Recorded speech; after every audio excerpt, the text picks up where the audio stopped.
அனைத்து உறவுகளுக்கும் வணக்கம். 2026 சட்டமன்றத்தில் விறுவிறுப்பாக போயிட்டு அதுக்குள்ளே பார்த்தீங்கன்னா கட்சிகள்லாம் வந்து பார்த்தீங்கன்னா பிரச்சாரத்தை மேற்கொள்கிறாங்க. பிரச்சாரத்தை மேற்கொள்ளும் பொழுது அந்தந்த கட்சிகளுடைய கொள்கையும் அந்தந்த கட்சியில் உள்ள தேர்தல் அறிக்கையும் சொல்லி தான் வந்து ஃபஸ்ட்டு மக்கள்கிட்ட ஓட்டு கேட்பாங்க. மக்கள்கிட்ட போய் நம்மளுடைய தேர்தல் அறிக்கை போய் சேரணுன்றதுக்காக தான் பிரச்சாரம்னு ஒன்று பண்ணுறாங்க.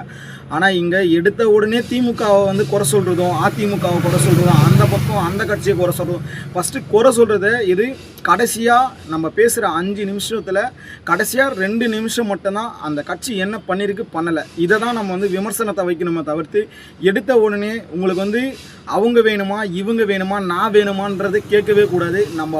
நம்மளுடைய தேர்தல் அறிக்கையை மக்கள்கிட்ட எந்த அளவுக்கு சேர்க்கணுமோ அந்த அளவுக்கு சேர்த்தால் மட்டும்தான் வாக்கு பெற முடியும், அந்த அளவுக்கு கவர முடியும் மக்களை. அதை விட்டுட்டு பிரச்சாரம்னு ஒன்று மேற்கொள்கிறோன்னா அதற்காக மட்டுமே மேற்கொள்கிறோம். அதை விட்டுட்டு நீங்கள் எடுத்த உடனே ஸ்டார்டிங்கே தேர்தல் அறிக்கையை நம்ம சீட்டில் எங்கே இது சீட்டில் படிக்கிறோமோ இல்லையோ பட் அந்த தேர்தல் அறிக்கையை மட்டும் படிச்சுட்டு நீங்கள் அப்படியே நீங்கள் எதிர்கட்சி விமர்சனமோ இல்லை ஆளுங்கட்சி விமர்சனம் பண்ணுறதா இருந்தாலும் கடைசியாக இருக்கிற நம்மளுக்கு ஒதுக்கப்பட்ட நிமிடங்கள் வந்து பார்த்திங்கன்னா 7 செகண்டு இல்லை ஒரு 10 செகண்ட் கூட இருக்கலாம். அதில் கடைசியாக 2 செகண்ட் இல்லை 3 செகண்டில் பார்த்திங்கன்னா பேசலாம்.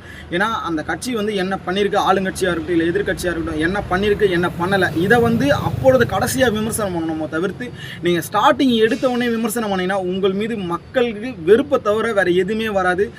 தலைவன் எவ்வழியோ அப்படியே தான் தொண்டனும் அவ்வழியே, அதில் மாற்றமே கிடையாது.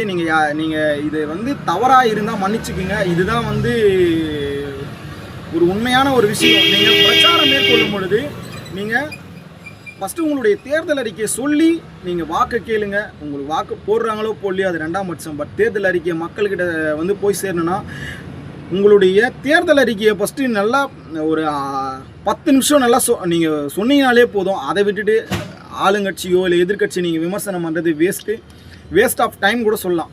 நீங்கள் விமர்சனம் பண்ண தான் திமுகவுடைய தேர்தல் அறிக்கையும் சரி அதிமுகவுடைய தேர்தல் அறிக்கையும் இன்னும் மக்களிடத்தில் போய் சேரும். அதனால் நீங்கள் அவங்கள விமர்சனம் பண்ணுறதை விட்டுட்டு உங்களுடைய கட்சியுடைய கொள்கையும் அடுத்தது உங்களுடைய தேர்தல் அறிக்கையும் நீங்கள் சொல்லுங்கள். மக்கள்கிட்ட அப்போ தான் போய் சேரும். அதை விட்டுட்டு நீங்கள் குற்றம் சொன்னீங்கன்னா அவங்க குற்றத்தை எல்லாத்தையுமே துடைச்செறிந்துட்டு மீண்டும் ஆட்சி அமைப்பாங்க. அதில் மாற்று கருதே இல்லை. ஏன்னா மக்கள்கிட்ட அவங்க பிரச்சாரம் பண்ணும்போது போதோ இல்லையோ நீங்கள் பண்ணும்போது இன்னும் அதை விட பயங்கரமாக போகும். அதனால் தேர்தல் அறிக்கையை படிக்கும்போது பார்த்து படிங்க. பிரச்சாரத்தை மேற்கொள்ளும் தலைவர்களே.